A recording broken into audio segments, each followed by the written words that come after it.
The tea is hot. Hey guys, so sorry I haven't been on this channel for a while, but we have a lot to talk about, so you are going to see a lot of videos on this channel in a short amount of time because I'm just going to record a whole bunch of them. I know a lot of you don't pay attention to politics, don't care about politics, aren't interested in politics, and this is like your only outlet for politics, and that's one, concerning, but two, understandable. But today we are bringing you just pure, petty-ass drama. The Tulsi stands, the Bernie stands, and the Tulsi Bernie stands, like myself, are just having a meltdown. We're all at each other's throats, there's a whole bunch of infighting going on, and this did not help. So apparently Bernie Sanders threw Tulsi Gabbard under the bus. He backstabbed her. If you asked me last night when I first saw this, I would have agreed with that. But now that it's the next day and logic has seeped in and overrode emotion, and so I'm gonna play the clip for you and you can judge for yourself if people are overreacting or if this actually is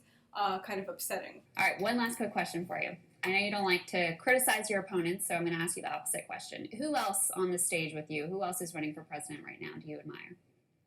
Well, on a personal level, I'm not going to give you the answer you want. What do you think about it? Look, it ain't easy running for president. Yeah. You know, and I know not all of the candidates well. Obviously, I know the senators well, and I like them all. So if you want me to say, do I admire them? I do. I've known Elizabeth Warren for over 20 years. I've known Amy Klobuchar for a long time. So these are, you know, people who I consider to be friends, and we will see what happens as the campaign progresses. Senator, thank you so much. Really grateful for the time. Thank you, Kristen. Like, I understand Warren, but Amy Klobuchar? Amy, my Uncle Dick Klobuchar?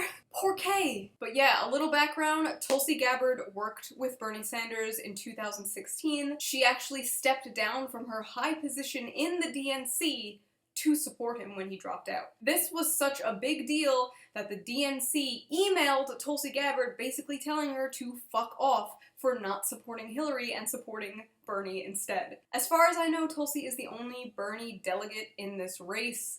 I'm not sure if that's a fact, but that's as far as I know. The rest are Hillary. And Bernie and Tulsi are friends. They have pictures together. They recently hugged each other when they saw each other at some meetup thing. Tulsi recently posted on her Instagram a picture of him and her. So that's why this was so upsetting to a lot of people. So some people are saying that he just stabbed her in the back, threw her under the bus, ignored her, and it's fucked up.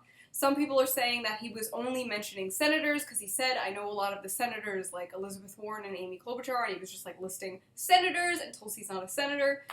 Some people are saying in the beginning when he's like, I'm not going to give you the answer you want, he was referencing Tulsi to the interviewer.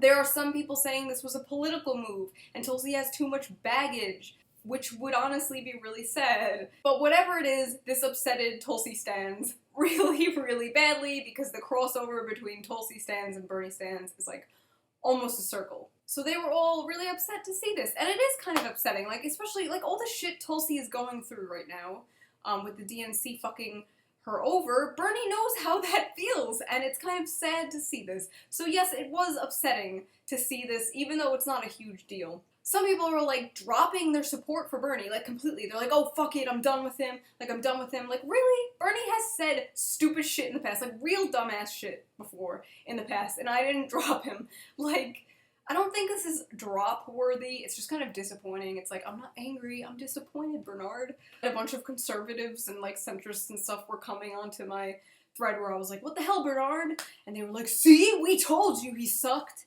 Just drop him, Shu. Like, Trump 2020, Yang Gang 2020. Like, even my fiance was like, I tried to tell you.